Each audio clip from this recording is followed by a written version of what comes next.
Hello बच्चों, आज हम ज्योग्राफी क्लास 7th का लेसन 1 कराएंगे। पर्यावरण फ्रेंच शब्द एनवायरनमेंट शब्द से बना है। इसमें पर्यावरण के बारे में बताया गया है और इसे एनवायरोनेर या एनवायरोनेर भी कहते हैं। इसका अर्थ है पड़ोस। प्राकृतिक पर्यावरण के रूप कितने होते हैं इसमें ये बताएंगे हम। प्राकृतिक पर्यावरण के 4 रूप होते हैं: जलमंडल, स्थलमंडल, वायुमंडल, जैवमंडल। जलमंडल क्या होता है? जल के सभी स्रोत होते हैं, जैसे नदी, नाले, झील, समुद्र, महासागर, ये जलमंडल में आ जाएंगे। स्थलमंडल में पृथ्वी की ऊपरी कठोर परत आ जाएगी, जैसे कि पर्वत, पठार, पहाड़, मैदान। वायुमंडल में वायु की वह परत जो हमारे चारों ओर फैली है, ये आ जाएगा। और जैवमंडल पृथ्वी का वह संकुचित भाग जहां जल, स्थल, वायु मिलकर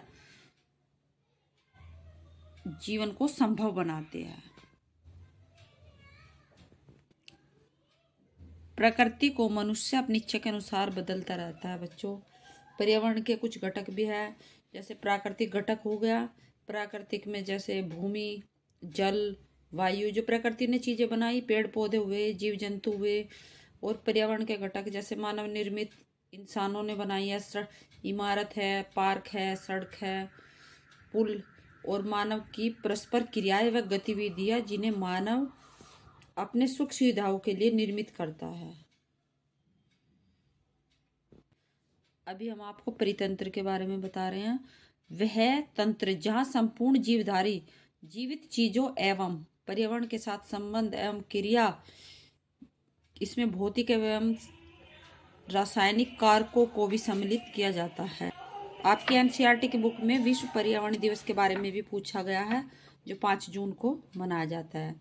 और वस्तु विनिमय के बारे में बताया गया है। वस्तुओं की अदला बदली, जो व्यापार, इसमें धन का प्रयोग नहीं लिया जाता, अदला बदली होती है बस। लेसन 2 1 में ज़्यादा नहीं था, लेसन 2 करा रहे हैं अब, कक्षा 7th ज्योग्राफी। इसमें पृथ्वी के बारे में बताया गया है। पृथ्वी की जो 3 परत होती है, परपटी होती है एक, और एक मेंटल होती है, और एक आंतरिक करोट। परपटी किसे कहते हैं? पृथ्वी की सतह। यह परपटी पृथ्वी की सबसे ऊपरी और सबसे पतली परत होती है। 2 प्रकार की होती है परपटी, महाद्वीपीय और महासागरीय। महाद्वीपीय और महासागरीय में जो महाद्वीपीय परपटी है वो सिलिका एवं एल्यूमिना से बनी होती है, हम उसे शेल कहते हैं। महाद्वीपीय 37 में या 85 किलोमीटर है, सियाल भी कहते हैं हम इसको। और महाद्वीपीय जो परपटी है वो 35 किलोमीटर से तक है। महासागरीय परपटी, फिर महासागरीय परपटी 5 किलोमीटर तक है। ये सिलिका एवं मैग्नीशियम से बनी होती है, इसे हम सीमे भी कहते हैं। समुद्री में सतह में केवल 5 किलोमीटर तक ही रहती है ये। 2 मेंटल परपटी के ठीक नीचे होती है यह, और 2900 किलोमीटर की गहराई तक फैली होती है। सबसे आंतरिक परत का नाम होता है करोड़। करोड़ की त्रिज्या 3500 किलोमीटर होती है। करोड़ निकिल व लोहे की बनी होती है, जिसे निफे कहते हैं। फिर सेल के बारे में बताया गया है। पृथ्वी की परपटी बनाने वाले खनिज पदार्थ सेल कहलाते हैं। इनके प्रकार कितने होते हैं? 3 प्रकार के होते हैं: आग्नेय, अवसादी और कायांतरित। इग्नियस, सेडिमेंट्री और मेटाफॉर्मिक। आग्नेय पिघला हुआ मैग्मा जब ठंडा होकर ठोस हो जाता है। इग्नियस लैटिन शब्द अर्थात आग्नेय, अंतर्भेदी आग्नेय सेल। और पिघला हुआ लावा जब ठंडा होकर पृथ्वी के अंदर ठोस हो जाता है, जैसे बेसाल्ट है। आग्नेय सेल दो प्रकार का होता है, बहिर्वेदी और आग्नेय। पिघला हुआ लावा पृथ्वी की ऊपरी सतह पर ठंडा होकर ठोस हो जाएगा। ग्रेनाइट पत्थर है जैसे। अवसादी सेलों में अवसादी सेलों में ग्रेनाइट पत्थरों का प्रयोग मसाला पीसने, लई बनाने में प्रयोग किया जाता है।